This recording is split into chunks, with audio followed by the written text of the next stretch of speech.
साबूदाना की खीर बनाई है आज मैंने फ्रेंड्स, और इसे देखिए कितनी क्रीमी बनी है। साबूदाना का हर दाना गौर से देखिए, बिल्कुल है ट्रांसपेरेंट, यानी कि परफेक्टली कुक्ड। कुछ अलग तरीके से बनाई है आज मैंने, और इस तरह से बनाई है कि खीर है तो खीर ही लगे, कस्टर्ड की तरह जमी हुई ना लगे। हेलो फ्रेंड्स, मैं हूँ पूनम और पूनम्स किचन में आपका बहुत बहुत स्वागत है। तो चलिए देखते हैं कैसे बनाएंगे ये खीर। यहाँ मैं ले रही हूँ 1 कप मीडियम साइज़ का साबूदाना। वेट में है ये 170 ग्राम। और फ्रेंड्स, शायद आप जानते ही होंगे साबूदाना बनता है स्टार्च से। साबूदाना किसी पेड़ पौधे पर नहीं उगता, बल्कि फैक्ट्री में बनाया जाता है। इसके ऊपर बहुत सारा वाइट पाउडर होता है जो कि स्टार्ची ही होता है। उसे धोना बहुत ज़रूरी है। तो इसे जब धोएंगे तो इसे इस तरह से अपने हाथ के बीच में मसल मसल कर इसका ऊपर से पाउडर निकालना है। काफ़ी हार्ड बॉल्स होती हैं तो आप इजीली मसल सकते हैं। अगर ये एक्स्ट्रा स्टार्च साथ में दूध में चली जाती है तो उससे हमारा दूध बहुत ही जल्दी गाढ़ा हो जाता है, तो खीर में जो कढ़े हुए दूध का स्वाद आता है वह मिस हो जाता है। और साबूदाना कच्चा भी रह सकता है, ट्रांसपेरेंट नहीं होगा जैसे मैंने आपको वीडियो में दिखाया है। फ्रेंड्स, यहाँ देखिए कितना वाइट पाउडर निकला है, पानी कितना हमारा क्लाउडी हो गया है। इस पानी को फेंक के फिर फ्रेश पानी से दोबारा से धोऊंगी, और इसे इतनी बार धोना है कि जब तक ये ऊपर का पानी साफ ना दिखाई दे, इस तरीके से। अब ये डिपेंड करता है आपकी साबूदाने की क्वालिटी पर। हो सकता है 2 वॉश में ही ऐसा क्लियर आ जाए, हो सकता है आपको 3 से 4 बार वॉश करना पड़े। मैंने साबूदाना को 3 बार वॉश किया है और अब पानी क्लियर आ रहा है। इस पानी को भी मैं अभी फेंक दूंगी। ये सिर्फ मैं आपको दिखाना चाहती थी कि कितना क्लियर होना चाहिए पानी। अब हमने करना है साबूदाने को सोक, लेकिन पानी में नहीं, दूध में। 1 कप साबूदाना के लिए मैं लेने लगी हूँ 1.25 लीटर दूध। तो उसमें से कुछ दूध मैंने यहाँ पर सोक करने के लिए डाल दिया है। इसे भी बाद में कुकिंग में यूज़ कर ही लेंगे। दूध में सोक करने से साबूदाना हमारा बनता है बहुत ही सॉफ्ट। इसे आधे घंटे के लिए सोक कर लें तो काफ़ी है, लेकिन अगर आप जल्दी में हैं तो आप इसमें अभी थोड़ा ही दूध डालें और बाकी दूध को उबलने के लिए गैस पर चढ़ा दें। जितनी देर वह उबलता है उतनी देर ये सोक रहे। साबूदाना भिगोए हुए आधा घंटा हो गया है, तो चलिए अब बनाते हैं खीर। और मैं खीर बनाने लगी हूँ प्रेशर कुकर में। अंडर प्रेशर नहीं बनाना, तो इसकी विसल और लिड की हमें ज़रूरत नहीं है, सिर्फ मेन कुकर यूज़ करेंगे।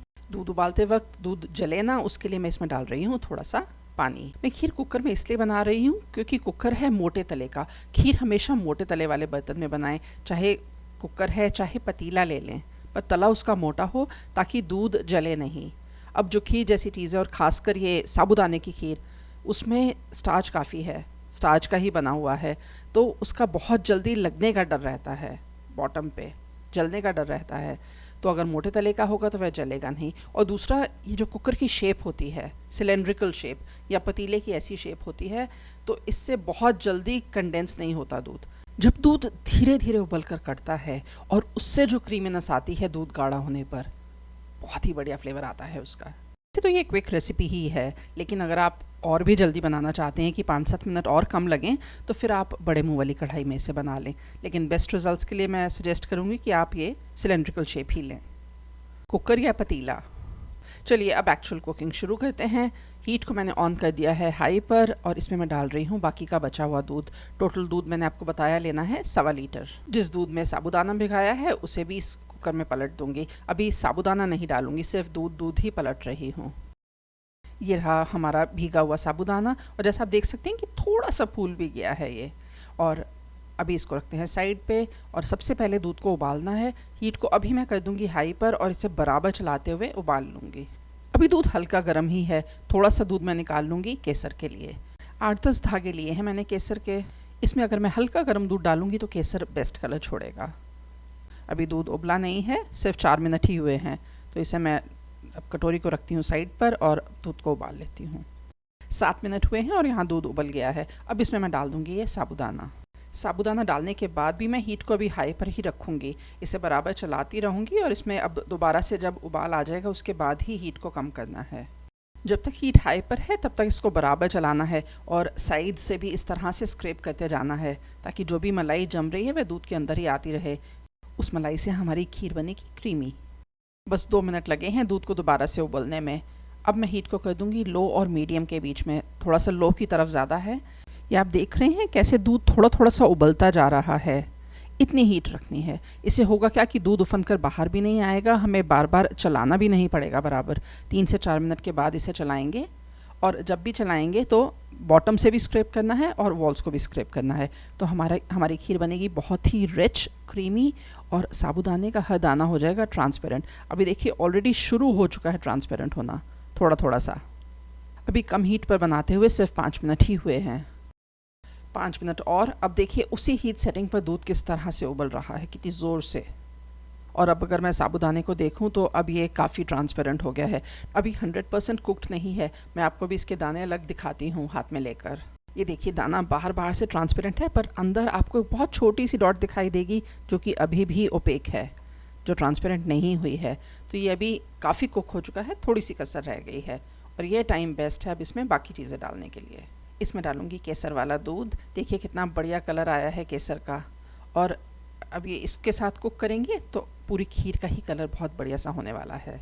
इसमें फ्लेवर के लिए डालूंगी थोड़ा सा इलायची पाउडर, लगभग 1/5 छोटा चम्मच। इसके लिए आप 5 से 6 छोटी हरी इलायची कूट लें, छिलके अलग कर दें और अंदर के सीड्स को कूट लें, तो इतना पाउडर बन जाएगा। इन सबको करेंगे अच्छे से मिक्स, बीच बीच में चलाते रहेंगे इसे। इसी टाइम पर चीनी भी डाल दूंगी, लगभग 6 बड़े चम्मच। आप अपने स्वाद अनुसार डालें। इसको भी कर देंगे मिक्स। टोटल 25 मिनट हो चुके हैं दूध को गैस पर चढ़ाए हुए। और अब हमारी खीर ऑलमोस्ट, साबूदाना जो है वह पक चुका है, लेकिन अभी दूध पतला है। तो अब मैं हीट को कर दूंगी मीडियम पर और अब इसे कंडेंस कर लूँगी। अगर हीट बढ़ा रही हूँ तो अब मुझे इसको बराबर चलाना भी है। और अब ये क्योंकि गाढ़ा होता जा रहा है तो ये साइड्स पे भी खूब सारी मलाई चिपकती जाएगी, तो उसे बराबर निकालते रहना है। फ्रेंड्स, अगर आप खीर में कोई ड्राई फ्रूट डालना चाहते हैं तो जिस टाइम पर चीनी डाली थी उसी टाइम पर डाल सकते हैं। मैं ड्राई फ्रूट सिर्फ गार्निश में ही यूज़ करने लगी हूँ।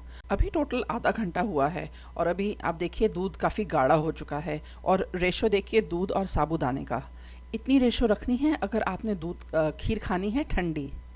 अभी मैं गैस बंद कर रही हूँ और गैस बंद करने के बाद भी मैं इसे बराबर चलाती रहूँगी। कुकर काफ़ी गर्म है तो भी ये दूध जो है वह कंडेंस होता रहेगा। जब मैं इसे ठंडा करूँगी तो ये और भी कंडेंस हो जाएगा, फ्रिज में रखने के बाद और भी गाढ़ा हो जाएगा, तो बिल्कुल परफेक्ट कंसिस्टेंसी हो जाएगी।